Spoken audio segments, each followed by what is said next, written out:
What is going on, everybody, and welcome on in to episode 302 of the Garage Beers podcast, brought to you proudly here on the OBR streaming network. Listen, tonight we're going to talk about some Cleveland sports. We're going to talk about some sports from around the world, but the OBR remains your home for the best Cleveland Browns coverage in all of Cleveland. It is the oldest, largest independent. Chad, are you good over there? What are we doing over here? We're snacking. We're banging things around. You good, Chad? You all right? Oh, now we're going to mute. Now we're muted. There it is. Okay, Chad, this is Chad's first podcast ever doing this with us, so I'm super excited about that on 302 here. But again, we've got a lot to get to. The OBR, get to the OBR.com. Make sure you hit subscribe so you can be a part of the best Browns coverage community in all of the land. Again, big show tonight. We're going to get to the Olympics in a little bit because these U.S. hockey teams, both the men's and the women's, are doing some big things in the Olympics that we're going to get to a little bit later. We're going to get to the Browns and talk about some changes, big time changes that are getting made over there. And we're going to start the show with an incredible special guest that we're going to get to in just a minute. But before we do that, let's just do our intros. First, I'm your host, Michael Keefe. Joining me in the garage tonight, my two co-hosts over there in the noisy, snacky garage. It's Chad Meyer over out in Seattle. It's Joey Whalen. What's up, boys? Hi. This is a podcast. It relies on talking. Yeah, it sure does, don't it? I had a random thought today. You know how they say, like, when it gets cold enough in Florida, like iguanas just start falling out of trees? That does happen. I don't know why. I just thought of it today, but like I just pictured like driving down the road, all of a sudden, just like a 75-pound iguana just falls on my windshield. Scare the shit out of me. Or like you're walking down the street and one just plops down on your head. Like what? Well, that would be the world's largest iguana at 75 pounds. I don't know, but it would still scare the shit out of me. I'm just thinking of the winking lizard iguanas. Those things are huge, dude. I know. Well, I don't know if it died. The one out here in Avon was called Green Bean, and he doesn't exist anymore. So yeah, and they don't die either. I'm just picturing like them waking up like after it turns 50 again. They're like, whoa, that was weird. I was out for a minute. I was out. All right, yeah, that was a random thought. I'm glad you brought that to the show. Joe, how's life out in Seattle, buddy? You know, it's weird. I don't know. Maybe this isn't weird. But the Super Bowl trophy is at Tiffany's at the mall down the street, and it's there for the next 2 weeks because Tiffany's helped make it. But is that like weird? Like right after the Super Bowl, it just I don't know. I just like guess I'm more used to like the cup where it gets to go home with the player and like everyone gets a day with the trophy. Like it's kind of an interesting spot for the trophy to go for 2 weeks after the Super Bowl, right? It is a weird spot. Yeah, you would think they'd get to just take it wherever. Like literally the mall that we shop at down the street, just at a Tiffany store. For sure. Kind of weird. And that makes a lot of sense. Yeah. For it to be there. All right. Well, we're all going crazy here to start. But the show's going to get crazy. Sean, I love this comment. 75 pounds on an iguana. Those are called caiman, buddy. That's a caiman that fell on your car. It's a goddamn crocodile. Not a caiman. The same thing. Yeah. All right, boys, listen, we've got a great show, and I want to dive head first into this, and we're going to start with our special guest, and we're not even going to do Garage Beers of the Week until we get our special guest in here because he is somewhat of a beer expert himself, and so we want to invite him to have a beer with us. But to get things going, we are very excited to welcome in our special guest. The last time he was on with us was episode 141, so it has been a minute since we have had this guy in, having a beer, talking sports with us. I feel like it's almost a disservice to him that I call him the radio voice of the Cavs. The Spanish radio voice of the Cavs. No disrespect to Tim Alcorn. Well, maybe a little bit. But, you know, the Spanish voice of the Cavs. I feel like it's a little disrespectful to say that because you can also hear him calling games. You'll hear him doing some Guardians games. You'll hear him on some Browns games. Not just that, though. This guy does Super Bowls. This guy has done some of the biggest events as the Spanish voice. He has been involved in some of the biggest events in the sporting world, and we are lucky to have him here in Cleveland, and we're lucky that he's a friend of ours here on the Garage Beers podcast. They call him El Alcalde. which I feel a little bit is stolen because it means the mayor, and there's only one of those, and that's Fred Hoiberg. And I don't know if Fred Hoiberg knows that he stole his nickname, but isn't that the coach for the Bulls or like Iowa State? Yeah, well, he was a player at wherever Iowa State, I think. But Fred Hoiberg was the mayor, but this guy is El Alcalde, and that is more fun. We're going to welcome him in right now. We only need one name, and I'm going to call him one name. It's Rafa. What's going on, Rafa? What's up, guys? How's everything going? Thank you for having me. Wow, so many random thoughts. You already, just in the intros, you had enough to talk about for the whole show. And by the way, Chad, the best part about the frozen iguanas is in Miami when you go play golf around the time that the weather gets really cold, at around 50 or 40 degrees, really dangerous. They tell you to watch out for the iguanas because there's a ton of them on the golf courses. So you have to be careful when you're driving. It's not only cart path only when it rains, but it's also cart path only when the temperatures are frozen, because the iguanas kind of like fall off the trees when they're laying down. So yeah, they're not quite 75 pounds, but I would take a tiny one and tee one up, like just stick its tail in the ground, stick a ball in its mouth. It wouldn't help your golf game, my dude. No, not at all. Not at all. Which is why I'd had some fun with it. And Joe, by the way, the Lombardi Trophy, they all do weird things. I think the best trophy to hang around with the fans and is obviously the Stanley Cup, and nothing can match to that. I think there's no way you can even try to start emulating what they do with that trophy. And yeah, the Lombardi Trophy, it's a Tiffany Trophy, so I guess they're gonna be hanging in there. But you gotta be happy you have it in Seattle finally. Yeah, right. It's a big deal. Well, they did it a couple years ago, but. Yeah. Getting all fancy schmancy with it. Like now when wives say to their husbands, "Take me to Tiffany's," like they just want to see the Super Bowl trophy. Yeah, along with the diamond. That's a heck of a get-in for the store. Yeah, right. To the Lombardi Trophy and then buy a necklace. Yeah, that'd be funny, right? Like, how much is that? You point to the trophy, see if you can buy it. It would still be too expensive for the Browns.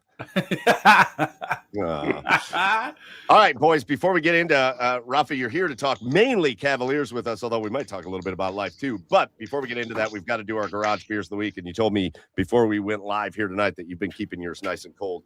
So, Rafa, why don't you kick things off? What's your beer of the week this week? Well, to begin with, I got to say, I'm a little old school when it comes to drinking beer. I never got into the flavors and adding the pineapples and the apples and the oranges to the beer. And I was in the industry when Killian's beer was the microbrew. So I always try to keep it simple. I don't usually drink beer, but when I do it at the garage, and I have myself a Negra Modelo, one of the best beers that you can have for the price and for the taste. I think Negra Modelo, it just beats it up. So salud, boy.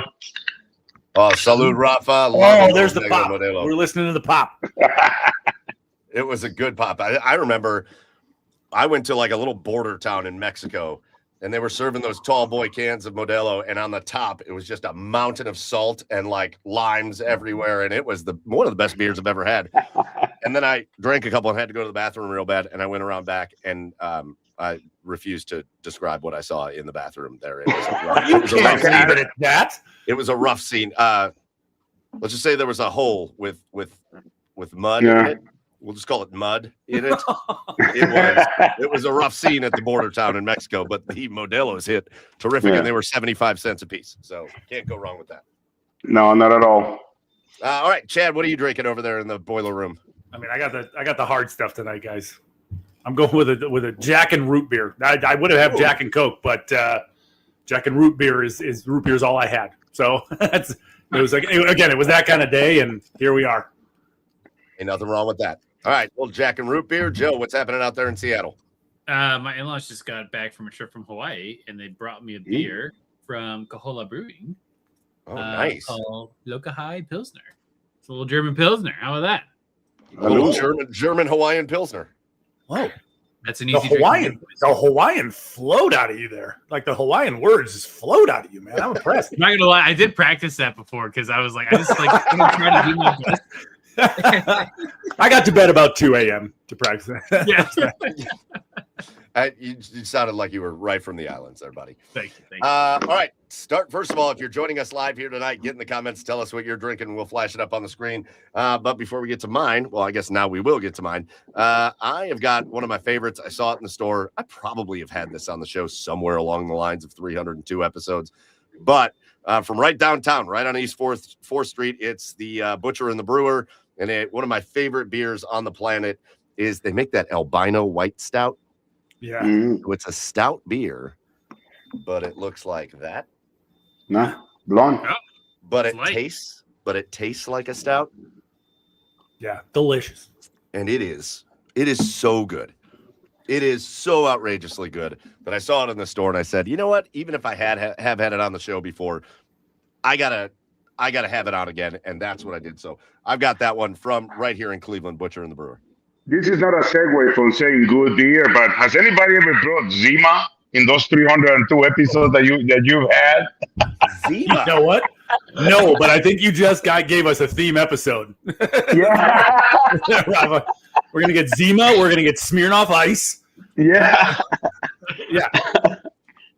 It's a great idea. And to be honest with you, we've gotten a little lazy here on the beer side of things, Rafa.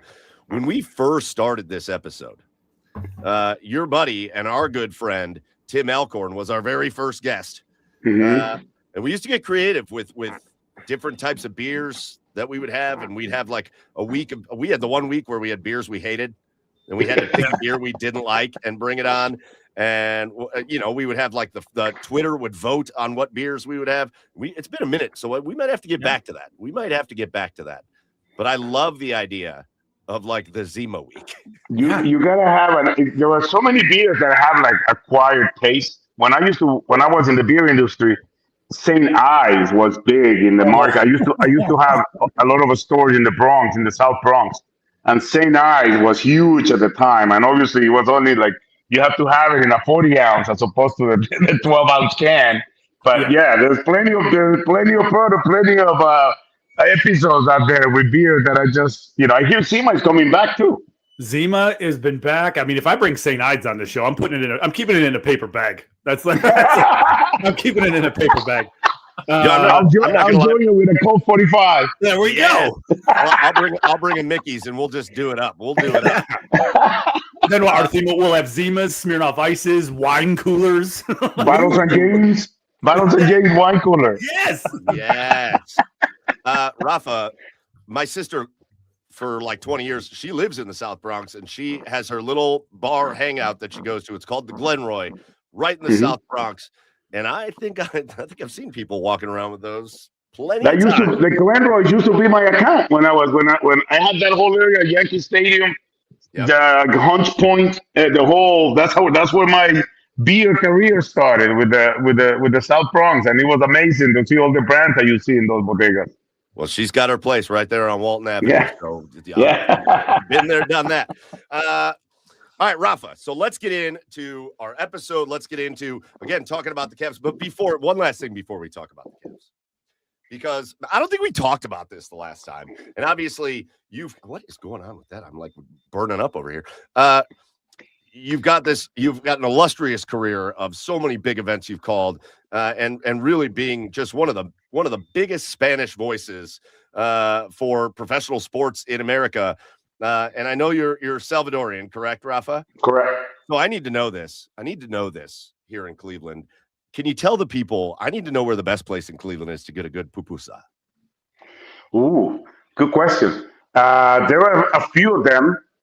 El Arepaso is a Colombian and Salvadorian mix. I like the meat soup on Saturday. The only thing is they only make it on Saturdays, but it's a really good. They really make there's actually, you know what? There is at least 4 or 5 Salvadorian restaurants in the Northeast Ohio area, which is shocking to me because there's not many Salvadorians. There's a lot more Puerto Ricans and everything. But now, if you go to Centro Villa, which is on 25th and Clark, there's a whole new place that just opened that kind of looks like the Bad Bunny little casita in the halftime Super Bowl show. Yeah. And when you go in there, you can buy foods from El Salvador, Mexico, Dominican Republic, Puerto Rico, Venezuela, Cuba, from like many places. So they have bakeries and they have actually food, very delicious food, highly recommended to get a little taste of the flavor, the Latino flavor. But I would say La Pupuseria Catarina is a good one, and El Arepaso is also a good one on the range. See, this is yeah, that's what's that, Fairview Park? North Olmsted, Fairview Yeah. Park, something like that. Yes. Yep. Okay. I've driven by it 100 times. I've never gone in. Next time I drive by, Try it. It's really I'm not good. driving past. All right. So, Rafa, let's talk now. It's finally time to get back into basketball. The Cavaliers start things off with, I believe, your old team, if I'm not mistaken. Is it the Yep. Nets tomorrow? The Yeah. Nets, the Brooklyn Nets, yeah. Nets. But we got a little bit of taste. This was a team going into the All-Star break that was one of the hottest teams in basketball. 9-1 in their last 10, and really playing solid. A 5-game winning streak. They make the trade for James Harden, and it really came at quite a time, right? They went on that West Coast swing, and they kind of got bounced by the Phoenix Suns in an ugly game. And then they make the trade, and they get Schroeder, and they get Keon Ellis. They make the trade, Darius Garland for James Harden, and man, oh man, did it look like there was some life breathed in to the locker room, the roster. And it's not to say a darn negative thing. I don't think anybody's trying to say anything negative about Darius Garland ever after the career that he put together, a 2-time All-Star here in Cleveland. But they needed something. They needed some kind of kick, and really feels like they got it. Just feels like an energy shift in the building with that team. Is that something you're sensing too? Yeah, for sure. And in my 30 years in broadcasting, I never made a trade. I actually said, man, I love that trade, without having to say how much you hate the human part of it. Because you develop relationship with these guys. Darius Garland, there's nothing you can say about the fact that he was part of the new birth or the rebirth or the retooling of the Cavs after LeBron left for the second time. So Right. everything started with Sexton and him, and then it was just him, and he was the longest tenured Cavalier until the moment of his trade. So that, I think, needs to be said about how much the Cavaliers as an organization appreciate everything he meant. But at the same time, it is a business of win now, and the Cavs came into the season, with the highest payroll, and having had that bad luck, I would say, at the end of in the second round of the playoff last year, after such a wonderful regular season. So something had to happen, and I think you have to give it to a president of basketball operations, Kobe Altman, and Mike Gansey, the GM, and because you have to have some serious nerve to finally come out and decide that it's time to make a trade and to get better, because you have that window that is really small when it comes to winning in the NBA, and especially with what Oklahoma City is doing, and with the 500 draft picks that they have coming up in the next 5 years. You really need to get your stuff together. And I think that there's nobody in this state or in the NBA world that will tell you that we are no better than we were before the trades happened. Everybody's talking about James Harden, one of the top 75 players in the history of the NBA. He's averaging 25 and 8 assists and everything you want to say. But I like that trade for those two pieces with Keon Ellis and Dennis Schroeder. It reminds me a lot of the J.R. Smith and the Iman Shumpert trade in 2016, that they came in and then understood their roles, and they knew that they actually had a purpose and a role to fulfill here. And I think, with the toughness and the pace of game the play that they bring, it's something that you, as a Cavs fan, you have to be happy about. Now, when you were thinking, obviously, it's like Mike said, it seemed like this team just needed a shakeup.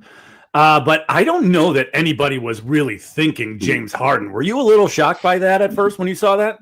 Yeah, because we are accustomed to just waiting for the official, especially nowadays with the social media, that everybody has a word and everybody has an audience.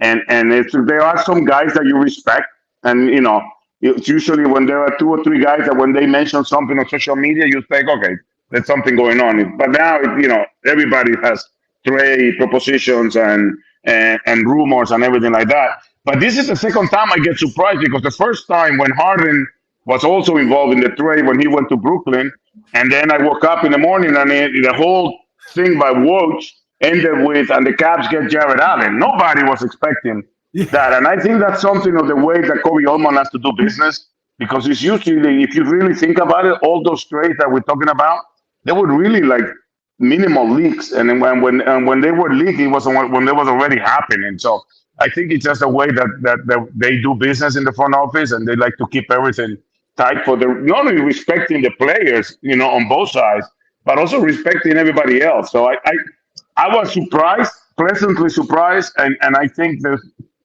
Harden is coming in a very different situation that he has been in all of the many times that he has moved and been traded, because he's really coming in now to be a piece of the puzzle as opposed to being the piece that is being built around, because Donovan Mitchell is having a season of his career and leading the league in 3-pointers made and just high up there in scoring average. And I think James is a smart enough player to realize that he can actually take his turns when it comes to impacting the game, and also get ready. I think it's going to be a lot of those Jason Kidd type triple doubles of like 12 points, 15 assists, and 14 rebounds, which is something that he can do and impact the game in so many different ways.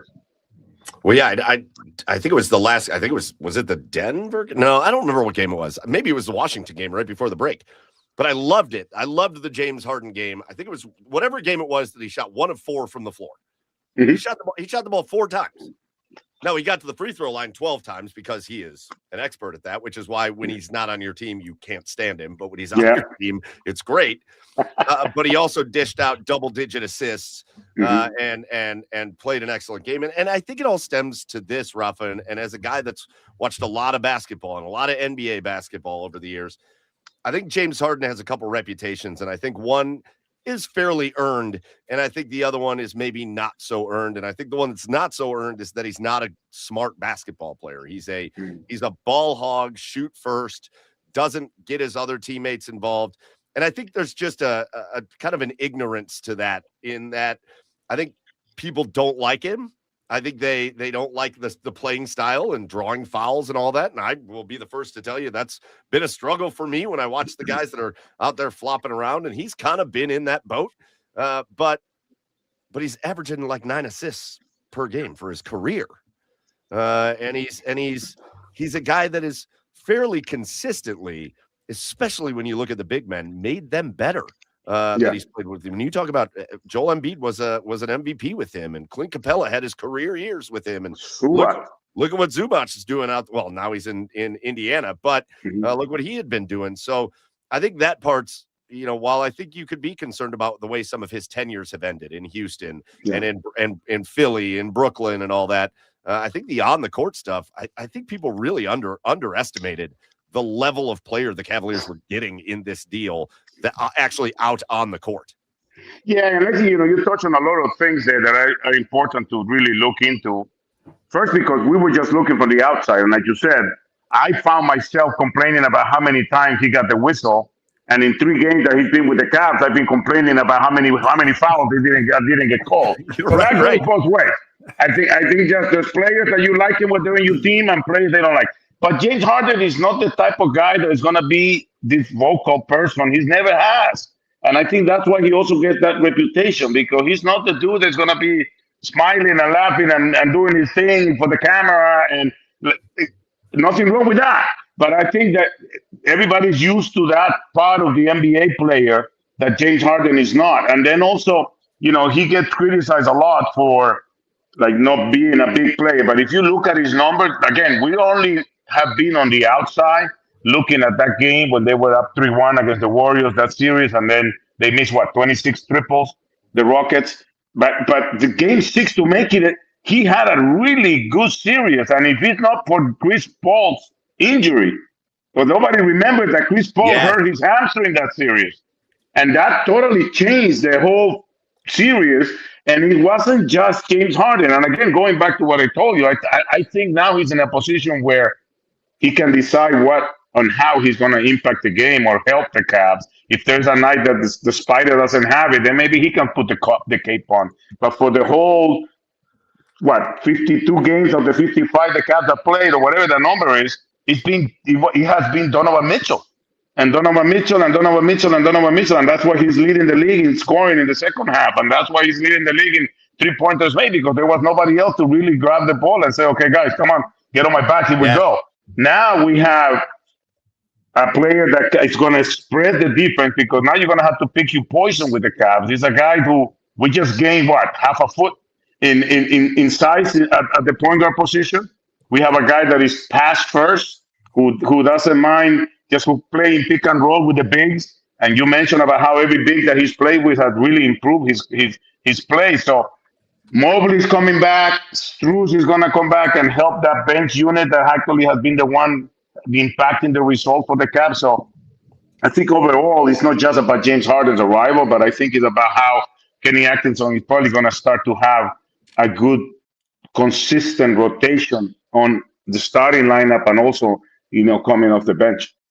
When he's been looking for it, right? Like that's been the key of this season. He's been looking for that. You brought something up though, and I need your thoughts on this, because I don't understand it. There's guys that get superstar whistles and guys that don't. James Harden gets a superstar whistle, right? But now I think we get this great view of two opposite ends of that spectrum, because I think Donovan Mitchell gets the opposite of a superstar whistle. I feel like the officials just expect him to finish through contact, and it's kind of, I know people will laugh at this because LeBron James gets a lot of whistles, but I also think LeBron James doesn't get a lot of whistles because he's so big and strong and physical that they expect him to just finish. What is it about when you watch Donovan Mitchell play? I feel like he gets fouled way more than actually gets called. What is it about his game that you think he doesn't get those calls? Because he's a superstar player. I don't think I wouldn't call it superstar whistle for Harden. I would call it more that he's the type of player that the league has to react to and change rules, because he'll take advantage of what the rules allow him to do. This whole putting the ball inside, having the guy with the arm stretched just to get the contact, and they changed that rule that now you can just go. That's not a shooting foul anymore. So that's why it's kind of like a give and take situation between the NBA, the league, and the players, because James Harden has been smart enough to play along with the rules, whatever the rules allow, whether it is the side step and the back step, and maybe a couple of more steps in there that we have been complaining about for how long, and just the movement, like I call him Shea Gilgeous-Alexander, is another one that has really perfected. Jason Tatum, it's another one that has perfected the drive and the break, the neck breaking, and the whistle coming, and then just throwing it up just to get the calling foul. So I think that's what we're gonna get to experience a lot more of. And like you say, Don, he's just a guy that goes straight up to the hoop, and not really no fancy move, no nothing. He just goes in with his round the world move and just get the contact. So, and LeBron, you're right. LeBron doesn't get a lot of calls because he's so strong. People bounce off of him, and people that's why he doesn't get the foul call. I mean, he's the guy on his truth. This might be a dumb question, but this is coming from a guy that doesn't watch the NBA on a regular basis here, Rafa. But a stigma that has followed the Cavs around for the last couple of years is a toughness aspect. Do these new additions bring any sort of toughness to this team? I think that has been addressed completely, because James is a guy that is a tough dude. I mean, Donovan Mitchell is a tough guy, and then with the two guys that I mentioned to you, with Schroeder and Keon Ellis. Keon Ellis is known for being a defender, but he's leading the league in deflection. He's a really three-point shooter, good three-point shooter. And Schroeder is the type of guy that you don't mess with.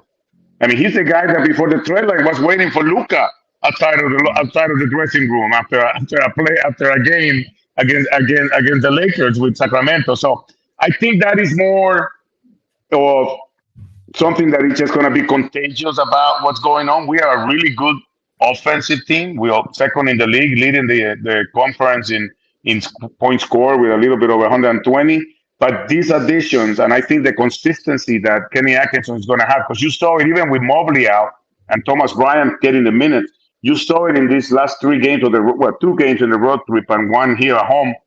That it's Ellis, Schroeder, Naquan Tomlin, and Thomas Bryant with either Harden or Don, and that is just a whole other dimension of basketball being played with just the pace that they play and the toughness, and you have guys that really annoy the hell out of opponents like Naquan Tomlin. He's the type of it's like a Delhi version, right? Yes. Everybody hated Delhi because he guarded you 94 feet, even if you were up 20 or down 20, because he was always up there diving for the loose ball. That's Naquan Tomlin. He's playing for his life. He just signed a contract, right? That full NBA contract. So I think that has been addressed, and also, the toughness comes when you get that consistency of minutes played, so you get to know whose back you got to guard, who's needs help on the left side or the right side, and I think that is going to be something that the Cavs are going to work on for the next 25 games we have left before the postseason starts. And I'm telling you, man, everybody talks about chips on the shoulder and bad taste in the mouth. I don't think anybody leads us on that with the way this has been going from the moment we made it in the play-in and lost to Atlanta and then lost in the first round, and then last year we lose two All-Stars and the leading scorer off the bench. It's hard to do that against a team that really was on a wave that nobody could get them off, the Indiana Pacers. So it's a game of basketball, just like any sport. I don't care what sport you talk to me about. It's all about doing the things that you handle and you can control, and then just hoping that those that you can't control, at least half of them bounce your way. And that's something that didn't go right for the Cavs last year. Rafa, the Cavaliers, it sounds like from the conversations that were had, I think today, it sounds like we can look forward to maybe getting Evan Mobley tomorrow. And I think Dean Wade back tomorrow. So Mobley and Wade back, that is going to be about as healthy as the Cavaliers have been. Really, the only missing piece then at this point is Max Strus. And they said, I think Kenny Atkinson said he had the most advanced practice he has had. He's still no contact. So Kenny kind of made it sound like don't get ahead of yourselves a little bit. But the Cavaliers look pretty darn healthy. And this is a question. I know the guys from the Chase Down podcast, Justin and Carter, they're friends of ours. I asked them this, and they addressed it on their show as well. But you've seen since the Harden trade, you've seen this explosion of Jarrett Allen just in recent play. He's been unbelievable. And my question is, and this might be a really fun challenge to see how Donovan and James Harden try to work this. I'm very interested to see, we talked about James' ability to get big men playing really good basketball, but oftentimes he's had kind of one big man running that pick and roll, and that's how it's worked. Well, now you're going to have two big men, and you've got one of them rolling really hot right now. So how is there any concern, or maybe better yet, forget about concerns. Let's just be optimistic. How do you feel like it's going to look? How do they get Evan going and get him involved with all this fun going on? We've seen it with even the small Merrill and Tyson. They're all having fun with James Harden out there. How do they get Mobley involved while also keeping Jarrett Allen hot and playing the way he's playing? Yeah, I think Mobley was having probably the best 5-game stretch of the season when he went down with the calf injury. I think he was being very aggressive, being a little bit more on the paint than we have seen him in previous games this season. So again, I think it's all going to be handled by James Harden, who is going to be the director of this thing. And I think that either we're going to be the advantage with Mobley is that you can explode his inside game, but also he's also a good 3-point shooter. I mean, he's up there, and he was up there up in the mid-30s when he went down. So I don't think it's a concern at all. I think it's a matter that Kenny Atkinson is going to trust on Don and James Harden to really pick their moments on what they're going to work, and it's going to be all matchups as well. The other day, I think who do we have at home? Washington. Washington didn't have any presence inside, and they just kept feeding Jarrett Allen. And I think if Mobley had been active, it would have been the same thing. There was no reason why to be taking in outside of the paint with the weight. I think the tallest guy they had at one point was like 6'8" or 6'7", and so you have to go in the NBA. You have to take what the defense gives you, and I think that's something that James Harden and Don are really good at, trying to figure out how they're gonna prepare for a team, and then you get into the playoffs, which is all matchups, and that's where I think the Cavs are gonna pose the biggest problem, because if you look at any team in the conference, for example, if we start. When you get to a 7-game series, all it is about is, okay, you play game one, and then they say, okay, if we're playing the Pistons, we're going to take Kate Cunningham out. and we're gonna make them beat us with something they don't do well, which is shoot the three. Even though we were really bad, protecting from the three lately, in the latter part of before the All-Star break. But when it comes to the Cavs, okay, you're gonna take Donovan Mitchell away. Okay, we still have Harden, we still have Mobley, and we still have Allen. You're gonna take James Harden away. Okay, so Mitchell handles the ball and Harden gets off the ball. So I think that's where the thought of the building of this group is gonna come in, because then the bench comes in, and it's definitely right now there's no second unit better than what the Cavs have. If once you put Sam Merrill in the second unit, and then now you're really creating some issues. When Max Strus comes in, he really adapts to that style of play.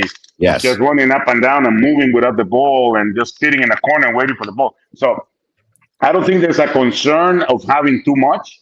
And I think Mobley and Allen have been playing together long enough to do what they do. And remember also that the first time that Kenny goes to the bench, it's either to take Mitchell and Allen or Harden and Mobley, and he's gonna be switching the same thing the same thing he did with Garland and Don and the two big. He's always gonna take and keep two of those four guys on the court, and I think that's what the Cavs create the biggest problem for any opponent. Yeah, 100%. All right, Rafa, just a couple quick fun things before we let you go, because I know you've been busy lately, and you're going to knock that Modelo back, and then I'm enjoying it, man. and then get some Z's. But Rafa, just some fun stuff. Again, I talked about it before.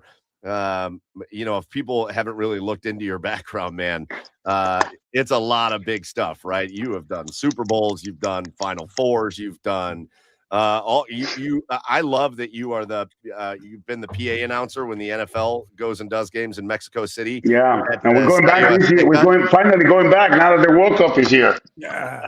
Yes. Oh my God. Are you doing that?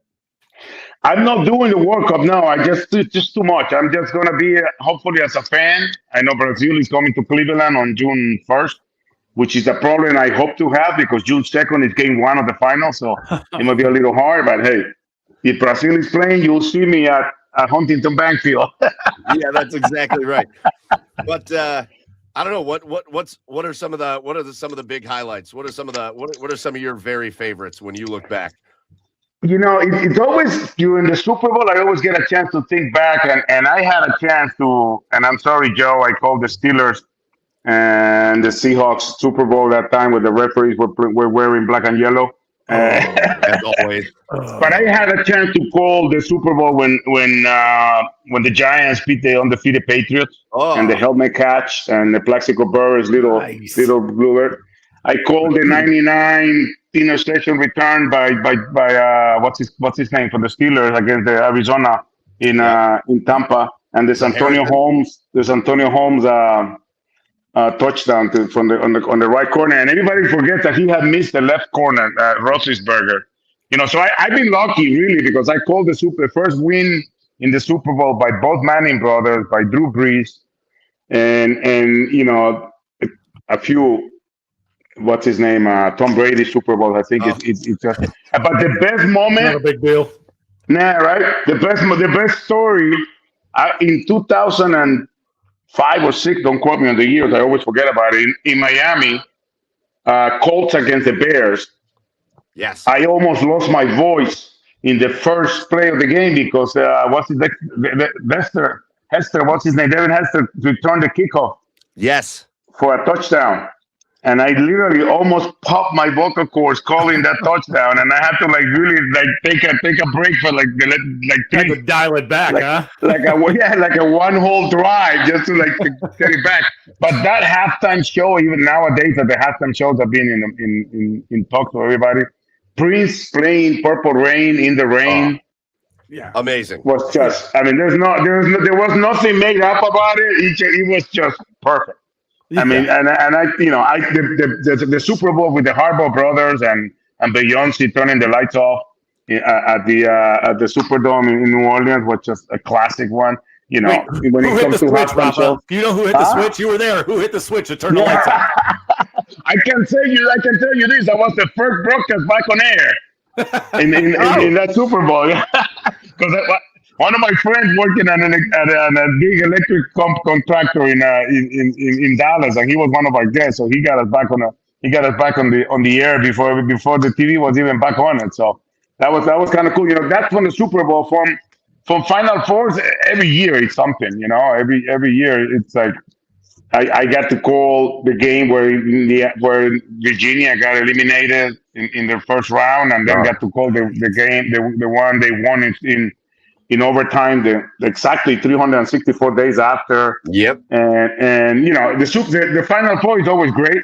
It's kind of sad. I was talking today. I had an event with Keon Ellis, and I was talking about how I'm starting to feel old because now I'm calling games of dudes whose parents I call college games off. Yes. So Kenyon Martin is one of them. Like I called his games in Cincinnati when I was doing St. John's, and then he was with the Nets when I was with the Nets in Jersey, and now he's here. So his son is playing now. So it's with the Final Four, it's always that, and a lot of boxing events, a lot of boxing fights that are UFC 100 when it was starting to become a thing. And, Yes. and watching some of the old names. I'll never forget in Portland, UFC 103 with Minotauro Nogueira and what's his name? They got Captain America. He made a movie with Stallone. I always forget his name. But I was sitting octagon size, and they were holding each other from one hand right by the neck, and then punching each other from the other side. And I couldn't tell what was cracking, if it was bones in the hand or bones in the face. So I was just new in the UFC, and I didn't know that Minotauro Nogueira had a twin brother, Minotauro Nogueira. So it was a really bloody fight. Oh. And I get to the locker room and I see Minotauro all cleaned up and shit. I'm like, wait a minute, how do you get to?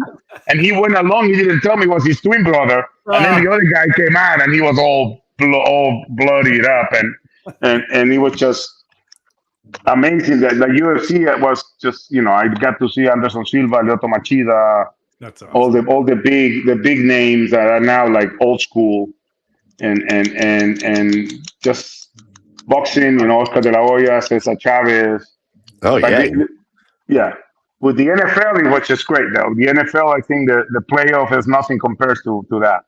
Okay. But Rafa, we could talk about all these legendary, iconic moments. We can talk about all these things that we all can sit and remember just like it's that. The helmet catch and Prince playing the Super Bowl and all that. Mm-hmm. But I got to tell you, man, I don't know that it'd be possible for you to have a better call than Feliz Navidad. When John Kensey Noel hit that home run in the playoffs to tie that game. The funny thing about that is, I always tell people, it's not like I plan. I'm like, if this guy hits a home run, I'm going to do this. It was just the moment. And the backstory behind it is that before the game, Carlos and I always go down to the dugout to talk to the guys and, see how everything goes. We're really good friends with Sandy Alomar. And John Kensey was sitting in the dugout, and you could tell that he was a little pissed. So I went down and sat next to him, and I said, "What's up?" He goes, "My father is in town. He came to town to see me play for the first time, but he wasn't in the lineup." So he was like, so Carlos is telling him, go do your thing because people are watching you. And I remember saying to him, I said, "Listen, get ready because it's the playoff, and if you get called, it's gonna be for a big moment. It's not gonna be, to come pinch run. You're gonna come in to try." And that's exactly what happened, right? He came in the bottom of the ninth, and all against all the pitches that had been thrown away. Now that we're learning what our closer was doing at the time, and he put that ball out, and I swear to you, it happened twice. That the first time I went dark a little bit when I jumped off my chair. I lost the light, and I came back, and it was just I was doing the Feliz Navidad. Don't ask me why I started singing, Jose Feliciano. But then when David Fry hit the homer in extra inning, I'm not lying to you. I was really close to jumping off the window when I just jumped up, and half my body was out of the booth, and it was just something that you can't explain. Obviously, you hate that it didn't end because it would be a great story if we were talking about the parade and at least going to the World Series. But that night, I came home, and that kind of night, kind of like Game 7 in 2016. It takes me a while to kind of cool down and go to bed. So like around 1:30, somebody from the New York Times called me. And I never answer the phone when I don't know who it is, but it was just such a high. I picked it up, and he's like, I'm writing an article. Can I use your audio? I'm like, yeah, sure, go ahead. And I looked at the thing. I'm not a social media person at all, but somebody posted it and sent it to me, the video, and we posted it. It had 1 million views before I even went to bed that night. And I went from being everybody seeing me and saying "see," because that's what came out of my mouth when Kyrie Irving hit that three over Curry. It became my license plate. And my wife always hates it. She goes, "You better behave when you're driving because everybody knows it's you with that license plate." And she's kind of right.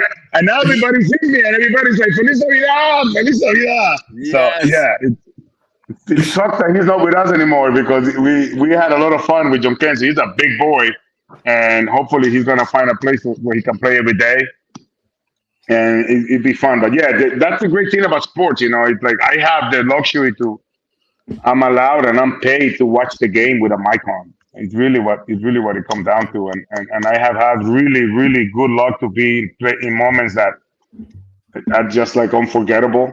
Unfortunately, my Jets never made it to the Super Bowl. They lost to AFC Championship when I was there, and but yeah, it's that's one of the things that kind of made me come to Cleveland because for so long I have worked for the league or for the station, so I never really had any investment on who won or lost. The only time that I remember being actually annoyed or pissed about it was a game between the Cowboys and I think it was the Seahawks, where Romo fumbled the snap on an extra point or something, and then he tried to run it, and he was short. And I was doing the game from the studios, and I used to live like 25 minutes from the studio, and I was like 5 minutes from home.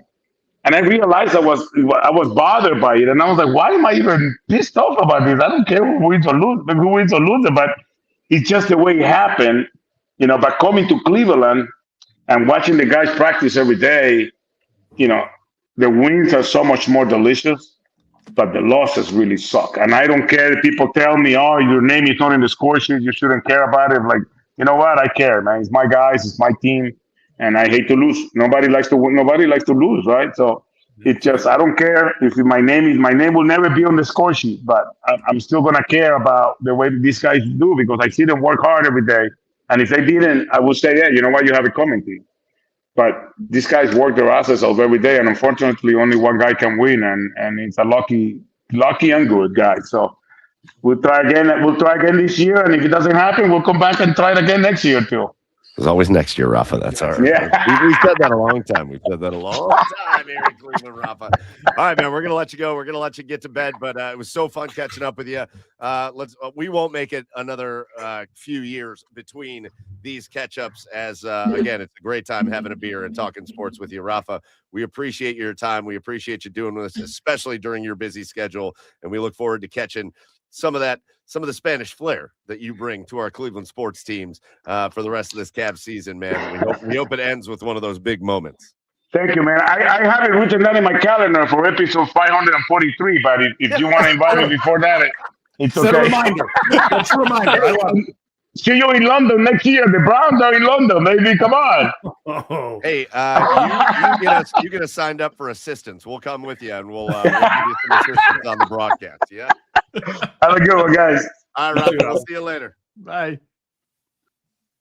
Big shout out to our buddy Rafa Hernandez-Brito for coming on with us and talking about the Cavs and life and all that. And again, we're very lucky. It's what we talk about all the time here on the show, guys. We have these broadcasters here in Cleveland, and we've been fortunate to have some here on this show. A lot of Tom Hamilton and a lot of the guys from the Guardians, Rosie and Andre Knott and all those guys have come on. And we just had the anniversary of Joe Tate. Yep, yeah, episode like a day or two ago. Joe Tate back in 2020. One of was that 21? 21. 21. 21. So yeah, 5 years ago, we talked to the legendary Joe Tate, but since then we've talked to pretty much the entire Cavs broadcast team. The Browns broadcast team that we have become friends with, especially Nathan there. We're very lucky to have him. And then you look at the accomplishments of a guy like Rafa. It's wild. Yeah. It's wild. He's done all of the biggest games that you could possibly do in all of the sports. That is how trusted a voice Rafa is internationally. And we're just lucky to have him here just doing his thing full time with us in Cleveland. So big shout out to him for coming on and joining us tonight on episode 302. We promise, Rafa, we will not make it episode 542 for the next one. All right, boys. Before we transition into some final just topics we want to hit on here on episode 302, let's dive into our asshole of the week. Let's dive into our assholes. Let's dive into our asshole. Dive on of in. the week. Water's fine. Talk about things or people or groups or whatever that's just been an asshole this week. Yeah. And Chad, you look ready, man. You look ready with an asshole of the week this week. So I'm going to throw it to you. Oh, it's part of the reason why I'm hitting the hard stuff. I'm just going to go the government and all the taxes they take away from us. Yeah. Thank you. Yeah. It's It's a bitch, isn't it? Like, I mean, I understand like some taxes, but like, others, when you feel like you do everything right, like just let me have some of it. Can I have some? Can I keep some of my money? That'd be great. Fuck you. No, you can't. Chad, I think that is going to be the single most popular asshole of the week of all time. That is the universal asshole. Right. Of the week. Right. It's that and Johnny Manziel. Everybody hates him. Everybody. Yeah. Joe, asshole of the week. The finger. Huh? The asshole, the finger in the asshole. Wow. No, well, That's amazing. No, the Flipping a Canadian dig. curling We're guy. flipping a dig. The Oh, the Canadian curling finger. guy. The finger. Oh, yes. Oh, Yes. yes. The what? blatant finger push of The Rock Oh, curling guy. against Sweden, I think, right? little The Brent Stickler. men's group event. Yes. Yeah, he gave, you let go of The Rock. You have to let go on the handle, but clearly on the replay, he does a little finger push. And I actually did see some funny TikToks of like how everybody sets things down in Canada. And it's like they set down like the remote and then just give a little push of the finger at the end. But it's the Olympics, right? So I'm sitting there wondering because it's pretty blatant. And obviously there's cameras everywhere. Yeah. And I'm like, well, what the hell's happening here? I think that was Sweden's issue with it was like, how are we not calling But this? no, it's not the issue. The issue is there's no officiating or anything in curling. It is curling is a gentleman's game. That's what they call it. It is self-officiated. So even in the Olympics, it is self-officiated. It is, and really, the funny thing about the way that it's supposed to go is that when you screw up, you're supposed to call yourself on it. And it's actually frowned upon to call out the other team. Yeah. Because they're supposed to call themselves out. Well, they were not calling themselves out. Some people were like, well, Sweden needs to get over it. I'm like, no, man, we're in the Olympics. No. And I'm watching you cheat. I'm watching you cheat. It's weird hearing That a guy's an Canadian. It's weird hearing a Canadian be mean. He's like, you can fuck off, eh? You can fuck off. I will You hear say, that, yes, exactly. Because like if he was like, oh yeah, my bad. I unintentionally did that, whatever. But he like was fighting them back on it, and it was just like Well, there's clear video like, evidence. I will show you the tape after this match. Total dick. That guy. Coming in fist bumping his Canadian. He's like, yeah, you told him to fuck off. Yeah, I thought it. I said it. I'm awesome, eh? That might be your first ever Canadian asshole of the week. So shout out there, Joe. Shout out there. All right, that brings it to me. My asshole of the week are just narratives. It's specifically Cleveland sports related. And really, frankly, it's specifically Cleveland media driven. It just is so frustrating to watch how things get reported and how people talk about things and how nobody has any goddamn common sense about anything. And everybody's always just looking to make things bigger than what it is. And like, you only have to look back at like the Browns coaching search and everybody's like, well, the Browns clearly messed up that whole search because like one reporter was like, and it's always the same guy. It's always the same stupid ass guy for the Browns who's like Voldemort to me at this point. I won't name him, but he's been covering the Browns for like 100 years, and he's always the one that does the dumbest stuff and says the dumbest stuff, and yet somehow he still gets paid to do this bullshit. There's a reason you're never going to see him on this show, and it's because if he asked me to come on this show, I would hang up on him. I would delete the email. Get the hell out of here. It's just the narratives. It's the stupid garbage. But the problem is when it's people that are paid to talk about it, then it gives fans some kind of idea that what the people are talking about is based in some sort of merit and truth. And it's not. It's not. And then this defensive coordinator thing happens, and it's the same narratives. Or stuff goes on with the Cavs or the Guardians. It's the same narratives, and it's usually from the same people. And it's like people can't think with their own brains, and it just drives me crazy because it gets people worked up, and then it makes it so that I don't even want to like talk about Cleveland sports. You know what I mean? Like I give so much credit to these people that can go on Twitter day in and day out and post 100 times and just stay in it because I try to be really active and involved on there because I like being a part of the conversation.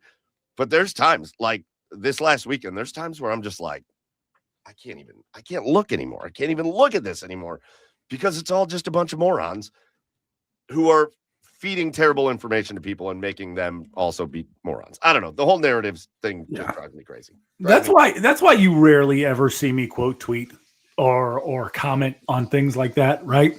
Because in my head, every time I interact with them, I'm putting money in their pocket. So it's like my little kind of like rebellious way not to. I mean, there are sometimes I can't help myself but comment or quote tweet. Correct, 100%. But like that's why I try my hardest not to. I tried there's times I bite my tongue clean off from when I look at some of these things. But I just know that the only reason that they're still around is because people interact with it, good or bad, agree or disagree. People interact with them, and that's what keeps these people around. That's what keeps these people getting paid. Well, so that's why you'll rarely ever see me quote tweet or comment because I don't want to put money in their pockets. I just don't. I just because I know when I get in too deep, I'll just say something stupid and fly off the handle, and then I'll start a whole war. I don't want to do that. I don't want to do that. I don't have the time or energy to do that. And can I be petty for a minute? Yeah. We've been sitting here like I don't think we deserve anything. We don't. No. We come on here and we do this for fun. It's never been about anything other than that. Right. And we've always said like, oh, if anything ever happens with the show, that'd be cool. But it's not about that. It's just come on, have fun. Let's talk sports or whatever. Yeah. But when I watch some of these people that are given like a platform almost by the teams they cover, and then when we talk to those same teams, we're told we don't. I have had a conversation with certain teams where I was basically told we don't deal with people like you. I had a high-ranking person on a team tell me once that they're not going to deal with me because I don't have like a degree in journalism. I was on the phone with this person because they were threatening me. And I said, whoa, time out. Before we continue this conversation, I do have a degree in journalism and communications, and I have a master's degree in sports management. And what else would you like to talk about? Did you add bitch at the end of it? I said bitch. I said it in the bitch tone. I said it in that tone as they were berating me about something. And I thought, no wonder you get what you get. You get the opinion of your organization that you get. We all know who we're talking about here, but it's just annoying. And they get credence, and then good, hardworking people. It's not even us. It's other people. It's these people that we work with at the OBR, or it's other people that don't. And it's stupid. So the narratives and all that, and then the way it gets treated, it's all bullshit, and I don't like it. So that's my asshole of the week. All right, let's move on to non-asshole things. Boys, let's talk a little hockey. But we're not going to talk NHL hockey. We're going to talk Olympic hockey because our American teams, you see it here. Listen, I know, I don't remember whether it was last week or 2 weeks ago or whatever. I know you saw me in my Sweden jersey because I am a proud person of Swedish heritage. However, when the hockey game came on today, and it was the United States men versus Team Sweden in the quarterfinals in the Olympics, I got my USA stuff on. We're America first. And man, oh man, what a game. And really what a game in both semifinals, or both quarterfinals involving the North American teams. Canada was locked in a great game. They won that one in overtime. And then the U.S. in their quarterfinal game today against Sweden gets a ridiculous goal from Quinn Hughes in overtime. But the U.S. men's national team is making their way into the semifinals of the Olympics, and they will take on Slovakia. Canada is going to play Finland in their semifinal matchup, and we may be on a crash course here. Gold medal game, U.S. and Canada, but boys, this U.S. team has really kind of picked it up a little bit. That was a really tough Sweden team that they took out today, and man, this Olympics has just been so fun to watch on the ice. Dude, what a war. I mean, what a war. I mean, just two teams full of NHLers. I mean, really, you could put Sweden and Sweden, Finland, and the U.S. really kind of match up really well talent-wise. Yes. And it paid dividends today because you saw that. I mean, it was just this back and forth game. I mean, it was a low-scoring game, but with all of the quality chances that both of these teams had, and with the quality goaltending that was on display today. Yes. And then it seemed like a lot of those quality chances too were broken up by incredible defensive plays, whether it be a stick check, whether it be a diving block, whether it be just I don't know, just getting your body in the passing lanes, or Hellebuck making a huge save in traffic. Like it was unbelievable. Big hits, like skillful plays. Like it was an awesome game, like edge of your seat type of game today with the U.S. and Sweden. Unbelievable. Well, guys, the U.S. gets that goal. It's 1-0. It's 1-0 for the majority of the matchup. And then in true, I felt like I was watching a damn Blue Jackets game. In true, Zach Werenski had to be out there like, oh God, in true Blue Jackets fashion, or at least the former iteration of the Blue Jackets. Is Dean coaching this team? Not the current Blue Jackets, but the former iteration. In true fashion, Sweden scores with, what was that, like 2 minutes left, whatever it was. And they get a good goal. Man, I don't even know how that puck got through the space that it got through. You could even tell Hellebuck was like, he didn't think the puck went in the net. He felt it hit him. He thought he stopped it. Yeah. And it ties up. They go to overtime. And especially in the Olympics, that 3-on-3, man, that is when you talk about edge of your seats, guys, that's when it gets true edge. You feel like somebody's going to score every time they have the, when the U.S. had the puck and they didn't score, I was like, shit, they lost. Here it goes, Game over. Because 3-on-3, I feel like it's just a goal's happening. And 10 minutes of 3-on-3 is wild too. Oh. Does it go to shootout after that? 5-round. It would have been a 5-round shootout if no one scored in that 10. I would love to see that in the championship game. Yeah, that would be sick. No, I'm good. You want me to have a heart attack, Joe? That's what you want. You just want us to have a heart attack? Yeah, it'd be epic. Oh my gosh. Can we get what's his face back? That took all the shootouts. Oh, TJ Oshie. He's broadcasting. I know he's on the broadcast. He can lace it up. He's there. Yeah. No, it was unbelievable, and again, that's a huge battle for them. Listen, Slovakia is not going to be a slouch in the semifinal. Pretty good Slovakia team. I do think maybe Sweden's a bit of a tougher test. Yes. For the U.S. than Slovakia. Mm-hmm. But on the other side, I think Finland will be a good test for Canada. Dude. But guys, give it a little bit of time, and we could be hopefully watching the U.S. in the gold medal game of the men's hockey. So Sid got hurt today, right? But he's going to play against Finland. Probably. They're not sure. Well, really? I mean, he'll probably suit up. Just Toradol is a wonderful drug. Cocaine's a hell of a drug, dude. Honestly, when your goal lines read McKinnon from McDavid and Crosby, what the fuck are you supposed to do with that? Right. Nothing. There's nothing you're going to be able to do with that. So you got Macklin Celebrini out there tearing it up. Yeah, he scored. He scored in their quarterfinal game, I think. Yeah. What a stud. I felt bad for Czechia today, though, man. They had that goal. They had it in the bag, and then Suzuki gets Yeah.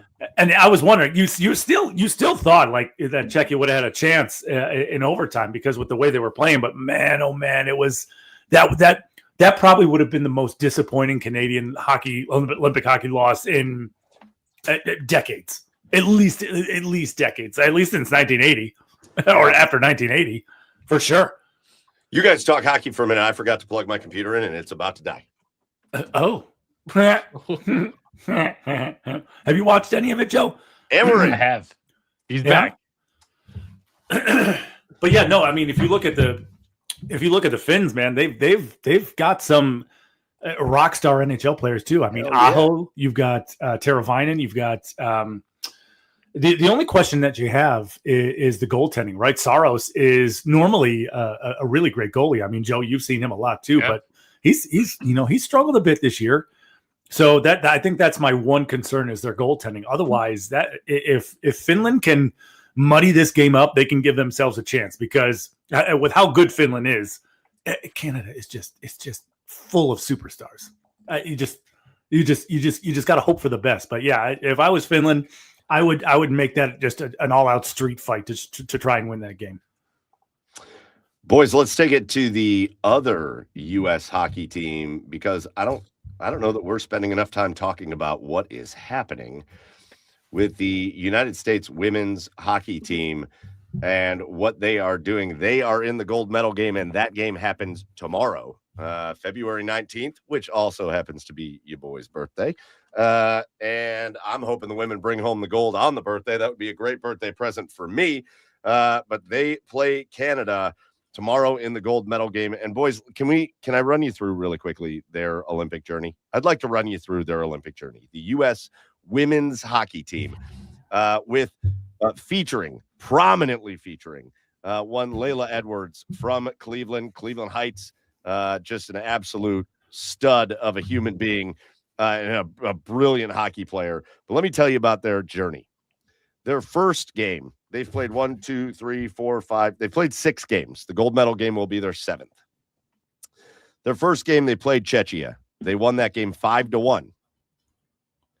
That's the last time anybody has scored against the United States in the Olympics. They then beat Finland 5-0.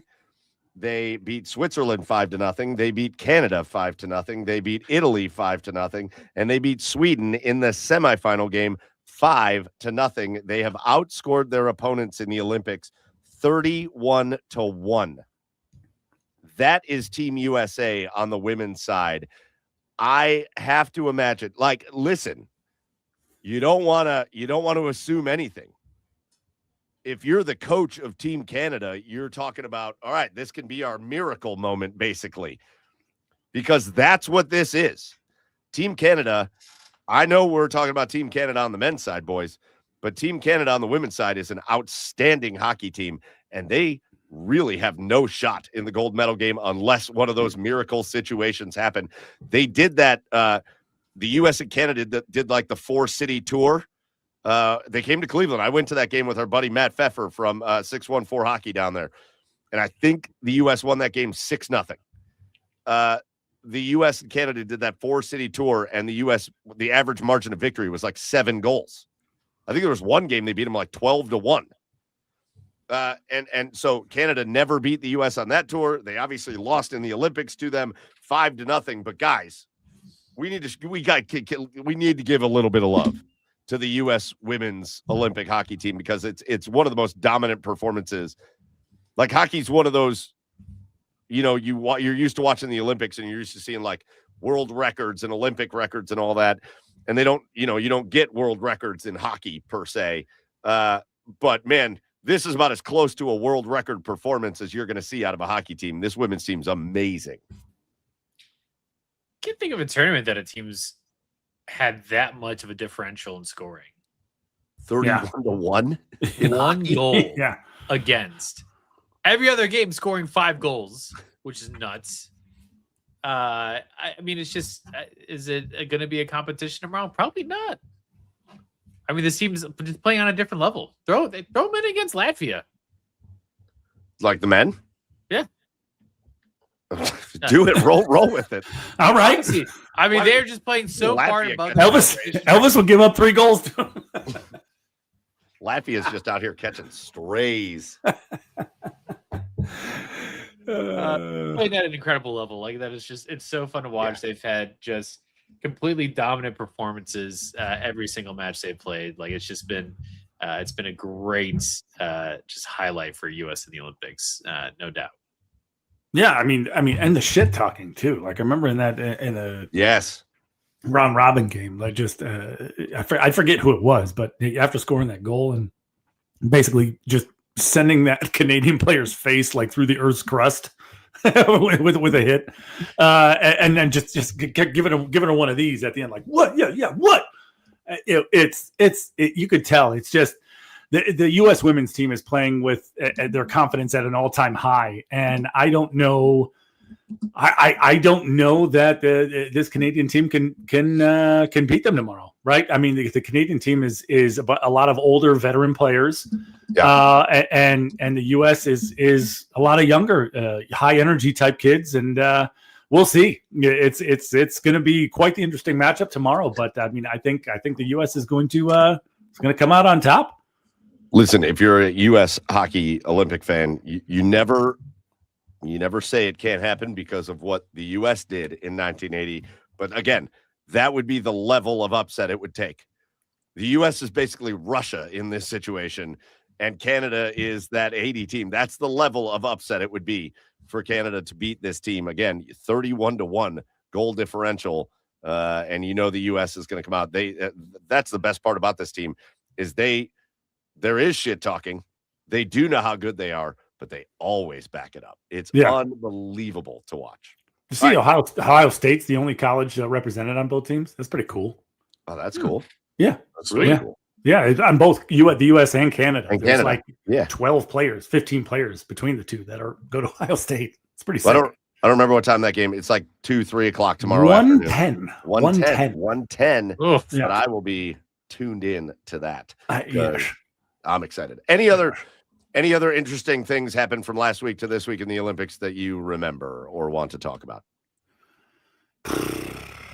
I will say one of the funniest things. I'll start here. Okay. Not funny, not for her. Obviously, we're rooting for her. But obviously, Chloe Kim, the amazing snowboarder in the half pipe. Did you see the meme that came out? So Chloe Kim won the gold 2 Olympics ago in the half pipe. She won it the last Olympics in the half pipe. And so somebody did a timeline and it said, because you know who Chloe Kim is, that's Myles Garrett's girlfriend. It said 2018 gold medal half pipe. Oh, the Cleveland Browns. 2022 gold medal half pipe. 2025 starts dating Cleveland Brown. 2026 silver medal in the half pipe. Yeah. I saw that one. Those guys going out of control on the moguls. Did you see that? Did you guys see that? Oh no! Yeah, just out of control on the moguls. Just kind of like they landed wrong and they stumbled and they like flipped around and went back. The guy finished the run backwards. He won the race backwards. He won the race backwards. It was amazing. Way. I saw a funny caption with that. If you watch the clip, it'll make it funnier. If you haven't seen it, it might not be as funny. But it's the one clip said me telling my wife that I got everything under control at home.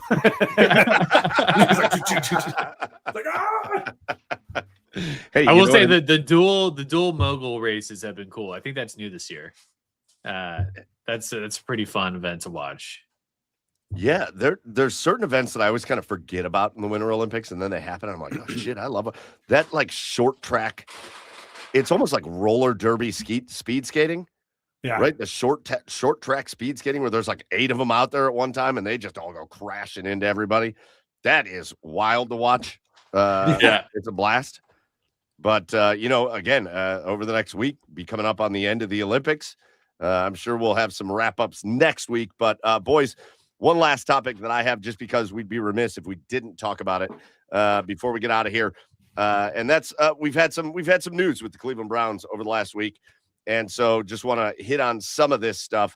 One, after another search process, the Browns coaching staff is coming into form as they land on Mike Ruttenberg he was like the pass game defensive coach for the Atlanta Falcons, but this guy that's been around for a long time. He's like a Robert Saleh Protege. Yeah, protege. But I think there's a running theme with their coaches that they've hired, and especially now Todd Monken and Ruttenberg, who this is a major hire, right? Todd Monken's offensive coordinator is a guy that needs to gel with Todd Monken, and they need to be on the same page. But Todd Monken's going to be running that offense. We already know he's going to be calling plays. The defensive coordinator is critical here, and I think the hiring of Ruttenberg is indicative of what the Browns have tried to accomplish in this whole entire coaching search, which is we want guys that are going to come out and get the best out of the players that we put on the field, that aren't going to try to pigeon players into systems. That was Todd Monken's entire philosophy as far as offensively.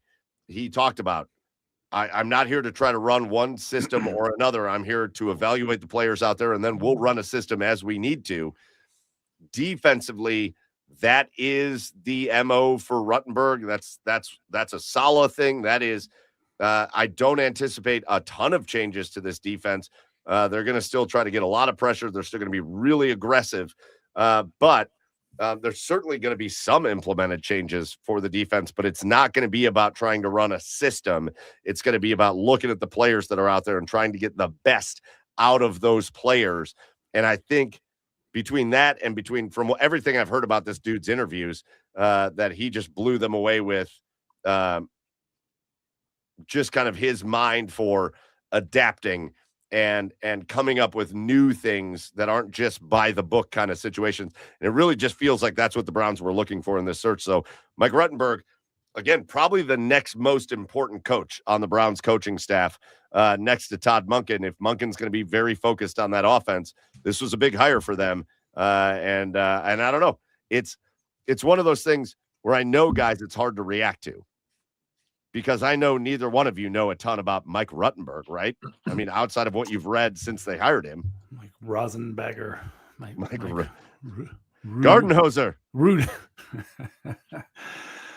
Yeah, but I mean, everything you've read about him is encouraging. I forget, there was someone in the NFL too that also said he has a PhD in pass coverage knowledge as well. So I mean, yeah, obviously everything you read about him, you like. You know, I've even watched a clip of him mic'd up at Jets practice as well, or when they were coaching the Senior Bowl or Hula Bowl, something like that. Sure, yeah, everything sounds encouraging, but ultimately, you know, the results on the field are what's going to matter. And I do like the fact that it's, you know, of taking the philosophy of we're going to evaluate our players and then put them in a system, use them to the best of their abilities, let them do what they do best, and work a system around that. So I like that. I like them not being pigeonholed. I think that philosophy allows a defense and players to play more free. So I mean, I'm excited to see where it goes. Whether he's a good coach or not, I have no idea, because nobody's going to know that until we see what's on the field. But certainly everything that you've read and heard about him leading up to this hire is encouraging for sure. Boys, the other Browns news that I want to hit on real quick before we do our cheers of the week and wrap up episode 302 here. But we're going to start. We're starting to see the exodus of some longtime beloved Cleveland Browns. Since our last time we did a show, David Njoku has written his goodbye letter to the city of Cleveland, which, that, to be honest with you, that was a tough pill for me to swallow, because not many players have really taken. Not many players. Maybe the best way I can explain how I feel about David Njoku is he's a guy that I would have assumed did not like it here. Like, if I was just making an assumption about a guy, he's a pretty flashy dude. He went to Miami. He is a guy that I would have expected to come in here if I was just making assumptions and be like, all right, let me just do my time in Cleveland and then go somewhere else. And that was the opposite of David Njoku, man. That dude loved the city of Cleveland. He loved it's not even about the Browns. He loved being a part of this community, and he was a part of this community. He was ingrained in this community.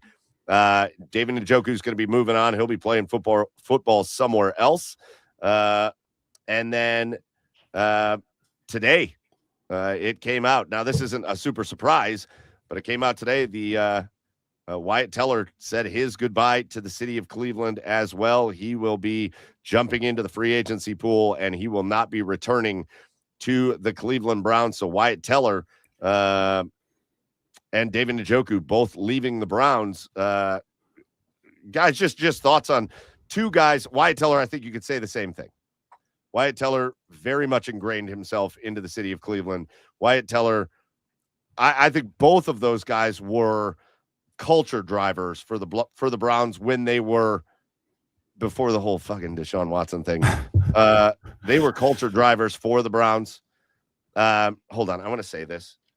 Hey guys in the chat, we're here. I'm sorry. There haven't been a lot of comments, to be honest. No big deal. There actually was a little glitch in getting the show posted to the right places. And so I see you here. Like, I know, Chef Brian K., you're going to go work on some Callahan brake pads in the garage. We're not pre-recorded. We're not day drinking, although I wish I was today. But we're here, and we love you guys. So don't I get make it wrong. car parts for the American working man. We're not ignoring you guys. There's been some technical issues on our end. So sorry about the chat situation, but we still love you guys. Because that's who I am, and that's who I care about. Yeah. Listen, boys. It's weird to see a bit of an exodus for some of these players that, like, I really wanted David Njoku. I kind of figured Wyatt Teller would go at some point. I kind of wanted David Njoku to just stay here just because, but that will not be the case. And it's going to be some really new looking Cleveland Browns, especially offensively next year. Yeah. I mean, I don't know. David Njoku. Yeah.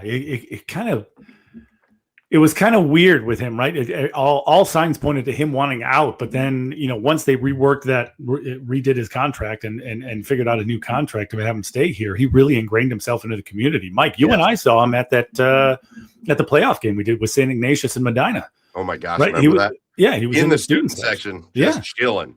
Yeah, and then, I mean, obviously in Cleveland, we love people who are one of us, right? We love people who love this city, who really embrace this city. And no, I don't think anybody on this Browns team really has done that more than Wyatt and Carly Teller.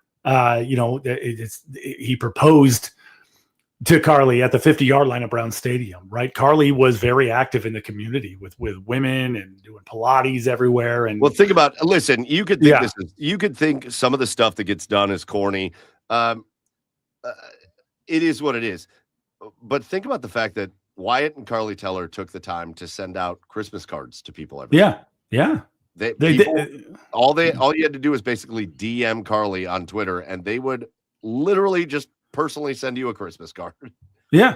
That's an unbelievable. That's an unbelievable gesture. Yeah, I don't think there's a Brown, at least in recent memory since 1999, that's opened up their family to the community like Carly and Wyatt have. I mean, we know, it feels like we know everything about their kids, right? Because they're constantly posting about them. They're constantly putting it out there. So yeah, consummate Clevelanders and Browns.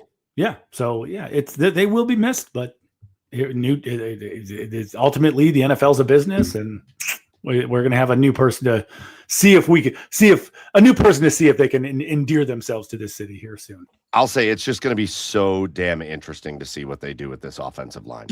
Yeah. Jack Conklin, gone. Bye. Please.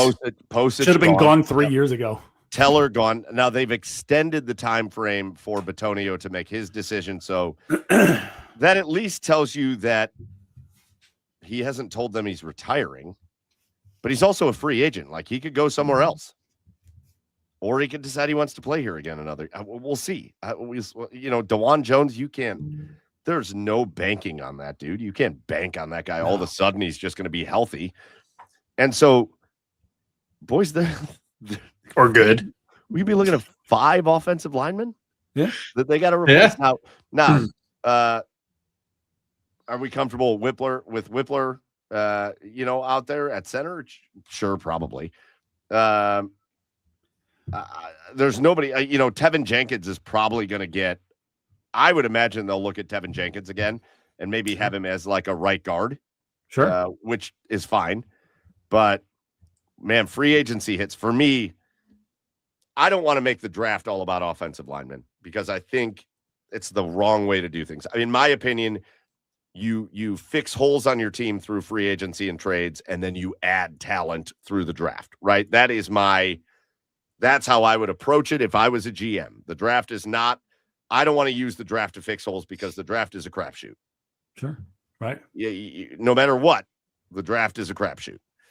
And so I don't want to use that to fill holes. So man, I really hope they get into free agency and the trade market and use that to fill some of those holes on the offensive line so they can just go get good ass players in the NFL draft. That's my hope. But it's a lot of work to do on that offensive line. It's a lot of work ahead of Andrew Berry. We did get a question from Sean in the comments. So here you go. Here's a viewer question. I don't know if you guys have you seen the CJ Stroud rumors? I have not. Okay, no. So first and foremost, and no. I don't think these are rumors. So I want to say this first and foremost, Sean. I don't think these are rumors. I think this was something that got posted on Twitter, and then people just started talking about it. And I think that's all this is. I don't think there is any indication whatsoever that the Houston Texans are just going to dump CJ Stroud. I don't think so at all. Having said that, somebody posed a question of like, would you trade the 24th pick to Houston for CJ Stroud? No. Okay. Chad, give me your answer, and then I'll let you know what I think. No. Okay. It's not a one-word goddamn. It's a podcast, Chad. You said not a one-word you told me to answer it, and I answered it, goddammit. Why not? Because it seems like after his rookie year, he's become a shell of himself. I know there are other factors at play or that surrounding that, but it just seems like he hasn't gotten back. It seems like he's lost all of his confidence, not like to the level of Deshaun Watson, but it just seems like it feels like the Texans have won in spite of him over the last couple of years instead of actually winning because of him. So yeah, I'm good. Like I feel like we have CJ Stroud of the last 2 years. I feel like we have him in a possible what Shedeur Sanders could be.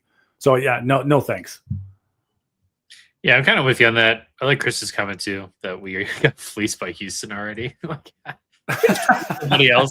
Look at somebody else, please. Yeah. No, I'm good on that too. Like I agree. That's a great way to phrase that, Chad. Like, that is kind of what we, year one. Unbelievable. He was unbelievable. Yeah, and that's what we would expect Deshaun Watson to turn into. Like that's kind of the hope. And so why would you kind of just replace with what you might also be able to just grow internally, like develop internally? Mike, you're very flustered. Please tell me you mentioned you mentioned her, Sanders. Please tell me you mentioned her, Sanders. You said Deshaun Watson. Oh, did I really? Yeah, you stupid asshole. Yes. God, I washed my mouth out with soap. Sorry about that. All right, can I give you my opinion? No. Sure. You guys are fucking crazy. Are you fucking crazy? I will absolutely trade a first round pick for CJ Stroud. 100%. All day, every day, twice on Tuesdays. 100%. And I agree with Chef. Yeah, I think he would cost more than that. I don't know what he would cost. I don't know how much I would trade. I don't know after that gross guy that is acting like he's getting back into playing shape, even though he's vacationing in Italy like an idiot. After that guy, sorry, I hate Deshaun Watson. After they mortgage their future for that move, I think Andrew Berry would be very cautious to just mortgage the future again. But if it was the question, the thing was Houston would want the 24th pick for CJ Stroud. Yes, sign me up all day. Take it. Take the 24th pick. I'm not going to find a better quarterback at 24. I think you guys are absolutely off your flipping rockers that he is anything like Shedeur Sanders. Like, listen, I'm not going to bash. I would like them. Oh my God. I would like Yes, really. I would like the Cleveland Browns, if things are the way they are right now, and there isn't going to be some big trade for a player, I would like the Cleveland Browns to give Shedeur Sanders the chance to prove something next year. But he was terrible this year. He was worse than terrible. He was the worst. Hey, he got you there. What are you talking about? He got you there. The Pro Bowl, Mike. Bro. As my son would look at me and say, bruh. He was what he was the apparently in the Pro Bowl, the worst quarterback in the NFL gets to go. And I support Shedeur Sanders. I want them to give him a chance. I want to see where it goes with him because I think he's got a lot of intriguing things about his game, but it doesn't fix the fact that when push comes to shove, he was the worst quarterback in the NFL this year. That is what happened. You know what? It doesn't matter who you put back there, though. If you're not drafting offensive line, if you're not bolstering that offensive line, none of this matters. You can bring in CJ Stroud. You can bring in Tom Brady out of retirement. It literally doesn't matter. Two different conversations. You have to save that pick, and you have to draft offensive linemen and offensive weapons. No. I see. This is where I disagree. No. Yes. Chad, go.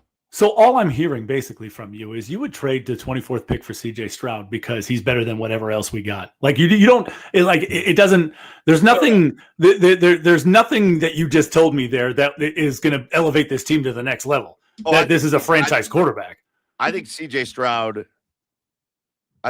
Stroud comes in and immediately battles Baker Mayfield for the best quarterback the Browns have had since they've come back.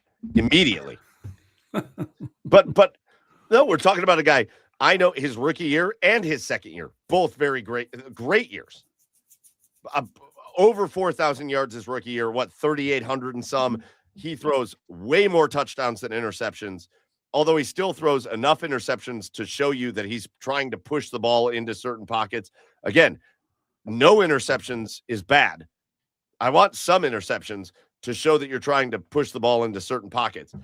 This year, it wasn't great, but this year, there were a lot of things that happened in Houston that caused some offensive instability, especially injuries to those wide receivers. And yet, they get to the playoffs, and CJ Stroud was a big part of that. I don't think he was a big part of that playoff defense push. Was really what got that them. defense brought them to the playoffs. Yeah, sure, but whoa, time out. Time the fuck out. Time the fuck out, you two. Whose defense is better, the Browns or the Texans? It's the not Texans. The question at hand. That's not true at all. What are you talking about? Yeah, the Browns defense is significantly better than the Texans. Just because the Texans were the number one defense in the NFL this year. But that's did the Browns push for the playoffs? Did the Browns play in the AFC South? No. If the Browns would have played the AFC South, would they have made the playoffs? Possible. Absolutely possible. No, they wouldn't have. They lost to the Titans. They lost to the Tennessee Titans. Okay, let's get back to this now. CJ's gotten worse every single year that he's played. CJ Stroud, his first and second years were pretty comparable to one another, and this year his receivers were all hurt. No, who's the best receiver? Is it Nico Collins? When did he play this year? No, they weren't comparable. And by the way, you saying he throws way more touchdowns than he throws interceptions is bullshit. He threw 20 and 12 his second year. He threw 19 and 8 this year. He's gotten progressively worse every single year that he's played. 19 is way more than 8. Oh yeah, no shit, Sherlock. But he doesn't throw no picks, right? He's not a guy that's gonna no. That's 20. What I don't want no picks. That somebody that goes out there and throws one interception is probably also only throwing 7 touchdowns. I don't want that. I want a guy that's I'm cool with some picks. It's a thing I'm cool with Shedeur Sanders on. But to act like CJ Stroud hasn't been a pretty damn good NFL quarterback to this point in his career is wild. And to be honest with you, he's like Baker. He's been fine. But without the kind of annoying frustrations of Baker. I think that's fair, a fair comparison. I think CJ Stroud's a fair comparison to Baker. I think that's actually a pretty damn good comparison. Sure. Look, he's been fine, right? And honestly, he's been above average. And honestly, if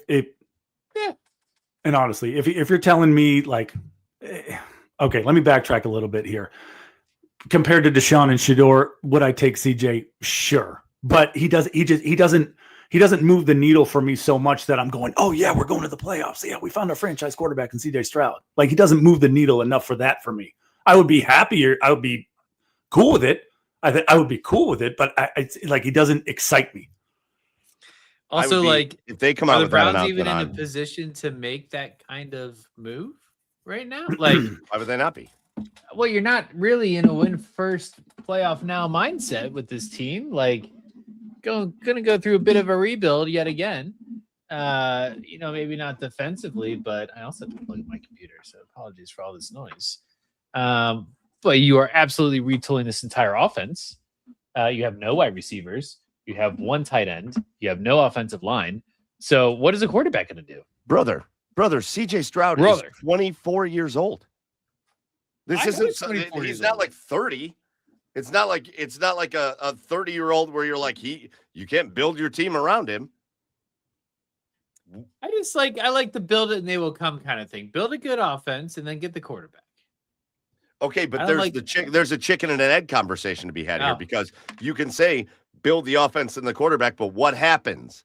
You only get evolution. Just get the offense first. We know that. You only get a limited shelf life on Quinshon Judkins. He's only going to be here for so long. We thought Nick Chubb was going to be here for a dozen years. He wasn't. Nick Chubb's career ended like that.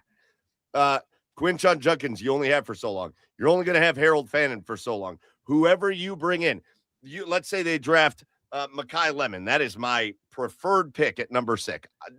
I hope Mekhi Lemon is there for them to take, and I hope they take him. He's only got so much of a shelf life. You don't have time to say, well, let's grab this here and do this here and have these guys play with bad quarterback play and expect them to be okay. When in reality, what have we seen? We've seen guys get run out of town by bad situations too. You have to. We've seen a lot of teams have very average quarterbacks be good because they have a good offense around them. You see a lot of teams that have the Sam Darnolds, Baker Mayfield, cousin, and the Mac Jones, and the Baker Mayfields, and the Brock Purdy's. You have all of those teams that are successful with average quarterbacks. Why do we need to I just because they have a good offensive system and team around them, do that first. Get that done. But we're talking about, would I take the 24th overall pick? Again, this is the overall question. Would I take the 24th overall? Look, we're getting out. You guys in the comments I wish you guys were here with me. CJ Stroud loses his running back. He loses his wide receivers. There's reasons he didn't have the best year this year. He still wasn't bad this year. Would I take the 24th pick? So let's evaluate that. Yeah. A player I'm going to get at 24. Do I think they're going to be more impactful to my team than CJ Stroud? I don't. I don't think you know that. What good is the CJ Stroud that has 2.5 seconds to throw the ball? Once again, you're assuming that he's this has been such a problem for me with this entire conversation about the draft. Throw the ball to nobody that's open. Joey. Joe. Yeah. They don't just have one pick in the draft and then they're not allowed to do anything else the entire offseason. That's not how this goes. It's the same thing. I made a post on Twitter this week, and everybody went crazy because people started talking about Caleb Downs. Dane Brugler said that he talked to scouts that scouted Caleb Downs from Ohio State, and he asked them where he ranks in terms of other safeties that they've scouted. And he said several of them said that he's the best they've ever seen. And I said, if your scouts come to you and tell you they have a generational grade on a dude, and then he's available to you at your spot, you have to consider him. You have to. if apples and oranges here, Mike. No, We're no, not no, talking no, no, about no. a generational talent. No. That's not what I'm saying. Here's what I'm saying. So I posted that on Twitter, and then I had all these players come out and say, "Oh, well, great, you're going to add this generational dude to the defense, and the offense is going to score 4 points a game." And it's like you guys everybody wants to have this conversation like the Browns don't have 9 other picks in the draft in a full offseason with free agency and trades and all that to be made. You could take the 24th pick and trade it for CJ Stroud and still build the offensive line and get wide receivers. There's time to do all that. When it comes to the draft, though, it's really like 3 or 4 picks, because we all know that after the 4th round, it's really just whatever, right? You're throwing 100%. darts at the wall.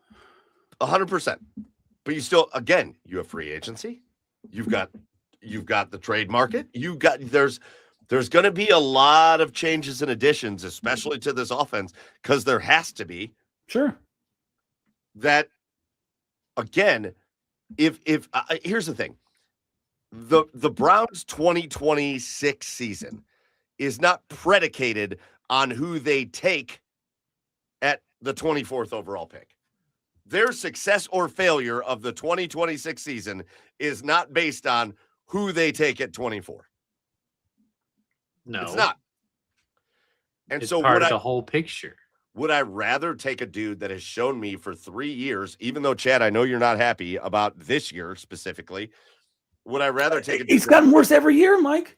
Chad, his first and second year are almost his exactly second the year same. is not as good as you think it was, Mike. Yes, it is. I'm looking at the same numbers you are. And frankly, there are stories to that too. Having said that, I'm looking at a guy that has shown that he can be good in the NFL. Already done. Boom. Good. NFL. Whether you think he's average, above average, good, whatever, he's shown that he can do that.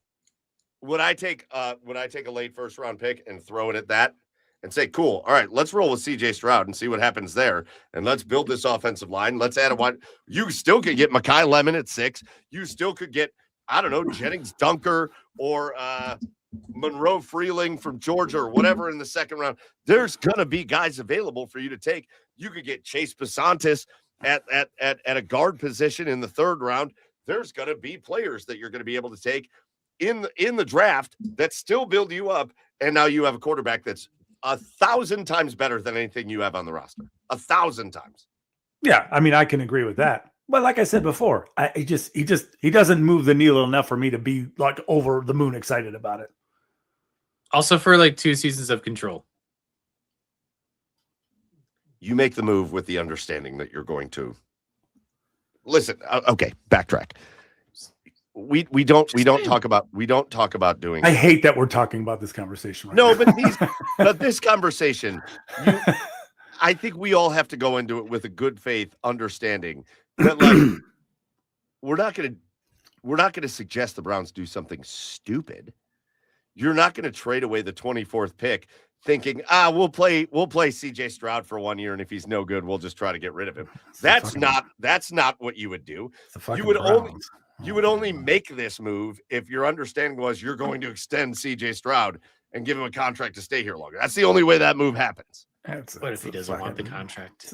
Fucking What if Browns. he's like, I hate this place. Like you can't like bank the Browns doing anything smart.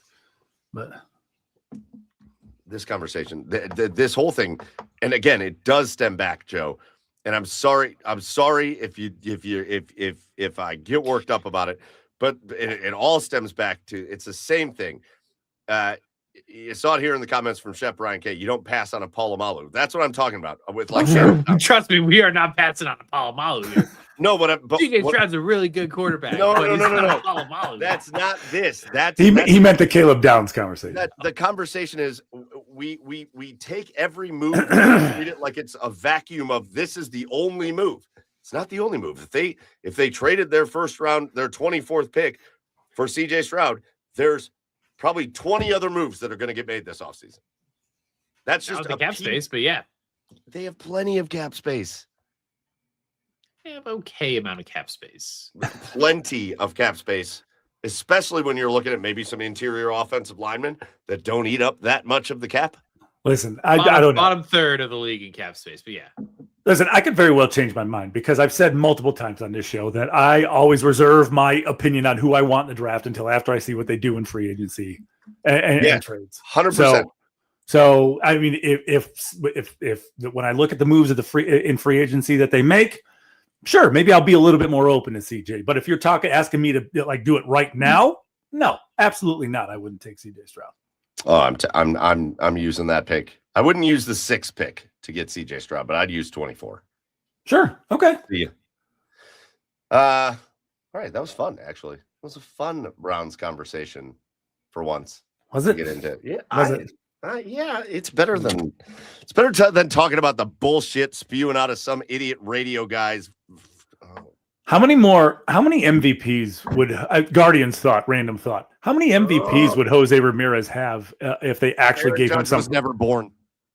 How many MVPs would Jose Ramirez have if the Guardians would actually give him some protection in the lineup? Like if there was someone they feared behind him, None. Or in front of him, behind him. He'd have none because there's a guy named Aaron Judge and he exists. I mean, I don't know. I think you get one. Was it 2 years ago? Maybe. Would have been the year. Maybe. Nobody. Everybody on this show loves Jose Ramirez, but Aaron Judge. Yeah, I feel like I'm throwing around that generational word, but that dude it's one of the best. Sure. I mean, he's a first ballot Hall of Famer right now. I just saw Chernoff's comments today, and it really just irked me. It grinded my fucking I didn't gears. see him. Huh? I didn't see it. He talked about not being able to sign top tier free agents, blah, blah, blah, which no one's fucking asking you to do. Any rational Guardians fan would know that, Mike. Okay? Any rational Guardians fan knows that. I will say our hopes, I think, were increased a little bit. And when I say that, I guess we're going to finish with a quick baseball chat. Our hopes were increased a little bit. Did you see the news that Tony Clark is stepping down as the president of the MLBPA? Yeah, banging his sister-in-law. Way to go, dude. So there's that. Thanksgiving's going to be awkward. Yeah. Obviously, we've got a looming shutdown. Yep. Which there's so many baseball fans that are pulling for there to actually be a shutdown. Me being one of them. I'm cool with it. Yeah, me too. You brought up one element of the Tony Clark situation. I'll bring up the fact that he is under investigation as well as other people with the MLBPA for improper use of funds, spending the MLBPA's money on things that they shouldn't have been spending the MLBPA's money on. Oh, yeah. Strip clubs and banging his sister. I wonder how the sister-in-law feels about that. Well, she was on the main stage. She was? Oh, okay. Makes sense now. But I do think, like, we're not going 30 minutes on the guard. Chef Brian K. Hey, Brian K., why don't you go change some brake pads? I could get a good look at a butcher's ass. Yeah. By sticking my head. What is it? It's got to be your bull. But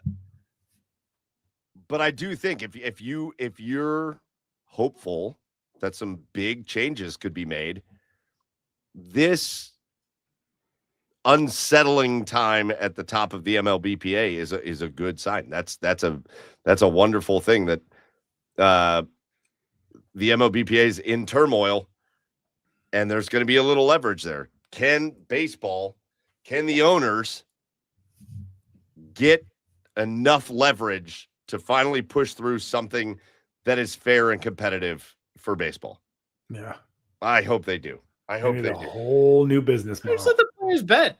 I don't know. That'll solve it. By the way, who was it? Was it Jeff Passan that wrote the article? Oh, he could have been my asshole of the week this week too. I think it was Jeff Passan that wrote the article that was like, I know fans hate the Dodgers because they cracked the code. Bitch, they cracked no code. I said that on Twitter. I go, just because I can reach stuff on the higher shelves in my kitchen and my kids can't doesn't mean I cracked the goddamn code. Just means I'm taller than my kids. The Dodgers didn't crack a code. They just spend more money than everybody. They get $100 million than the next team for TV revenue, and then they spend all of their money. That is not cracking the code. That is just being richer and having more than everybody else. And when you see Yankees fans complaining about now Yankees players, do you see Aaron Judge saying like, Aaron Judge was in like a press conference, like, we're the Yankees, just go out and get the best players. Right. They couldn't because they couldn't compete with the Dodgers. I feel like it's all leading us to a place that I'm sure Paul Dolan will be thrilled to be done with once he gets out of ownership of the Guardians, hopefully next year or the year after. But I think it's all leading us to a place where you're going to have a cap and you're going to have a floor and there's going to be some competitive balance, because I don't care. We've talked about this a billion times on this show. I don't care how many different teams win a World Series when they're all teams that spend a ton of money and none of the teams that don't spend a ton of money win World Series. That's not competitive balance. That's just who has money. If you have money, you have a shot to win a World Series. If you don't, you don't. That's Right. what baseball is. Yeah. That's all it is. Yeah, I totally agree. All right, boys, let's get out of here. I didn't know we were even going to baseball. You got me all worked up about the Browns, and then we started talking about baseball, and you started talking about banging sister-in-laws and all that kind of weird Well, stuff. hey, listen, Tony, just getting it in. He's just doing his thing. Yeah. Let's get out of here with our cheers of the week. I will kick us off with this one, and I'm going to go back to a previous topic. We talked a lot about the women's national hockey team that is just dominating the Olympics. Chance to win a gold medal tomorrow in the afternoon, early afternoon. And I'm going to bring it back to the player I was talking about, Layla Edwards, the first Black female to score a goal in the Olympics. She did that this year. And Layla Edwards is a Cleveland Heights product, somebody I got a chance to meet when they came here. Not only did I get a chance to meet her, I had one or maybe two too many beers at that game. And I was with Matt Pfeffer. We went down into like the tunnel after the game, and we got to like hang out with some of the players, and their families were all down there and stuff. And my cousin's kids play for the same club that Layla Edwards played for growing up in Cleveland Heights. So I basically stalked her down a hallway. Oh, God. And drunkenly, Layla, hey, girl. yeah, I stopped her. And what I initially was going to do, I had a picture of my cousin's kid wearing her jersey from that club, and I had Layla sign it on my phone, just like the markup.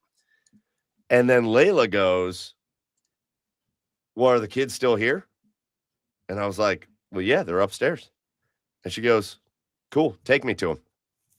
And I was like, well, shit, I don't know how to get out of here, but I'll do my best.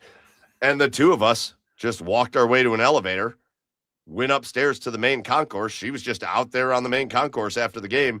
And I'm going to tell you, this collection of girls that play for this girls club hockey team, a group of kids that are like 8, 9, 10 years old, just went absolutely ape shit. It was the coolest moment. Nice. And now to see her excelling in the Olympics, being the first Black woman to score a goal in the Olympics, just a huge shout out to Layla Edwards. She gets my cheers of the week. Chad, go ahead. Well, I mean, after that, I'm just going to trash it up a little bit here. Let's go back to banging. Cheers to all the Olympians for running out of condoms in 3 days. Jesus, guys. Record time, man. Oh, Record time. Do they have better beds? Do they have better yes. beds at the? It's a better setup than what was it, Beijing last time? Yeah, I think it was Beijing. If they don't, they're doing it somewhere around the village. Jesus Christ, 3 days. They're like, nope. They're like, we fucking rolling skis and clapping cheeks. Like, that's all we're doing. We're just building. All they're doing is just trying to build the next set of Olympians, I guess. So, way to go, all of you. When the Olympics, when are the Olympics coming here? LA 28.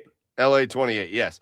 When they come here, rolling skis and clapping cheeks has to be the slogan for That's that. it. All right. There we go. Well, Great it's one. gonna be summer, so we gotta think of Oh, shit. Roller skates. And climate Ooh, roller skate in the or roller derby in the Olympics. Break. Oh, let's go. What was that girl that was the break dancer that was really bad? What was her name? Oh, The I Australian yeah. forget what girl. her name was. The Australian girl. Yes. I don't know, but she's probably clapping. We're gonna have to All have right, her on. Joe, cheer of the week. I'll keep it Olympics. Quentin Hughes for the absolute snipe in overtime Yeah. to Hell keep the yeah. Olympic dream alive for our boys. So cheers. Hell yeah. All right, that's going to do it for episode 302 of the Garage Beers podcast. Last order of business for us, just to give away our thank yous. First of all, big thank you goes out to our special guest, Rafa El Alcalde Hernandez-Brito. I had to put the sauce on that one. I had to put the sauce on. Not only did he come on and give us great stories about calling Super Bowls and March Madness and the Feliz Navidad story and all that, he gave us a good suggestion for pupusas. So I'm gonna make my way into Fairview Park up on Lorraine Road and grab myself some pupusas because those are delicious. But big shout out to Rafa for joining us here, talking Cavs basketball and so much more. Second thank you goes out to our host, the OBR, the oldest, largest independent Browns coverage site in all of Cleveland. And then you get to hang out with us and talk about the Olympics and all kinds of weird stuff. But make sure you get over to the OBR.